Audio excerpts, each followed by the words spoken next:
During the medieval era, the Iberian Peninsula spent almost 8 centuries divided between the rule of the Muslim caliphates, known as Al-Andalus, and the Christian kingdoms of the northern peninsula, such as Leon, Castile, and Aragon, resisting Muslim occupation and gradually reconquering their territories.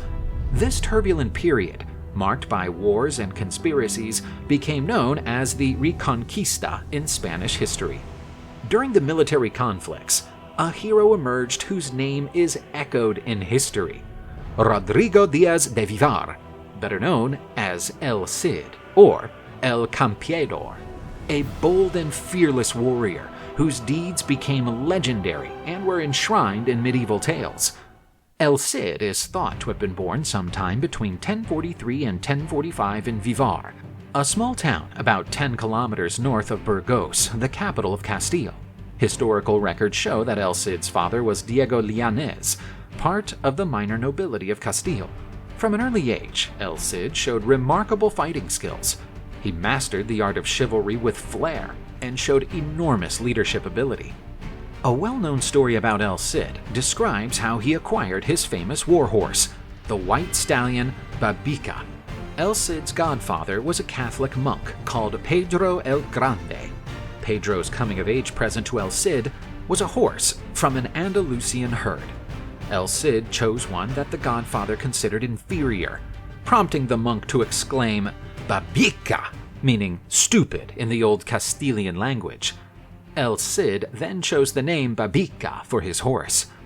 El Cid was taught at the Castilian royal court, serving the prince and future king Sancho II, son of Ferdinand I of Leon.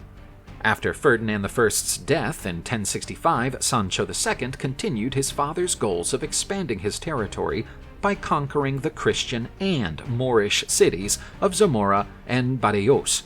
El Cid pledged his sword in the name of King Sancho II, whose trust and friendship he had earned. El Cid fought alongside Sancho II against the Moorish fortress of Zaragoza in 1067. A legend says that during this conflict, El Cid killed an Aragonese knight in a duel. This is how Rodrigo Díaz de Vivar received the honorific title of El Cid Campeador, which can be translated as the Lord Champion.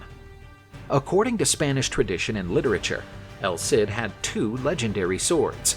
One was the famous Tizona, which El Cid is said to have been bestowed as a gift from the Muslim king Yusuf ibn Tashfin. The other was Colada, supposedly made of Damascus steel. Both were used to fight the Al-Andalus forces, and according to popular legend, these swords would frighten unworthy opponents if wielded by a brave warrior. As a military commander, El Cid often ordered books by classical Roman and Greek authors on military themes to be read aloud to his troops to entertain and inspire them during battles.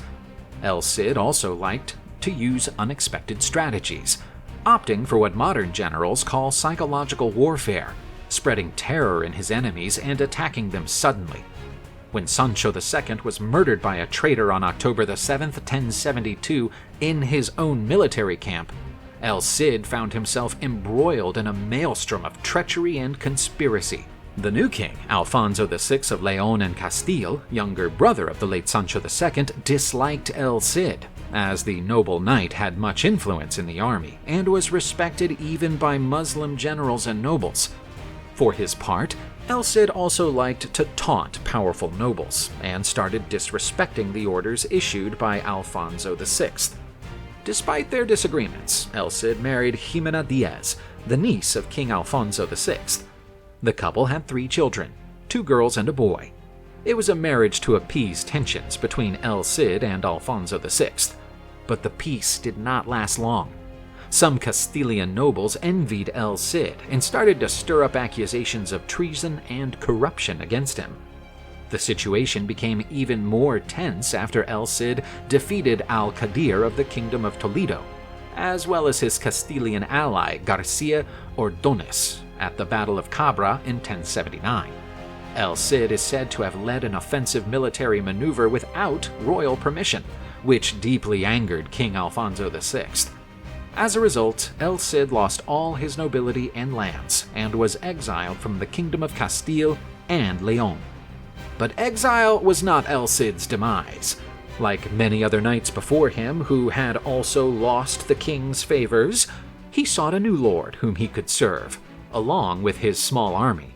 Living as a mercenary, El Cid went on to offer services to Yusuf al-Mutamin, Moorish king of the city of Zaragoza in northeastern Spain, and to his successor al-Musta'in II. Fearing an impending raid from the Kingdom of Aragon and the County of Barcelona, the King of Zaragoza sent El Cid to protect the kingdom's northeastern border. After fruitless negotiations with the assailants, El Cid decided to lead an attack against the enemy army. Even outnumbered, he achieved an impressive victory. The Battle of Morella in 1084 had a similar outcome. After plundering the land southeast of the Kingdom of Lleida and attacking the towering fortress of Morella, El Cid managed to fortify the castle of Alcalá del Rey. While El Cid was fighting for a Muslim king, King Alfonso VI was struggling against the Almoravid invasion of Spain. Terrified by consecutive defeats, Alfonso VI tried to re-establish contact with El Cid by calling him back from exile.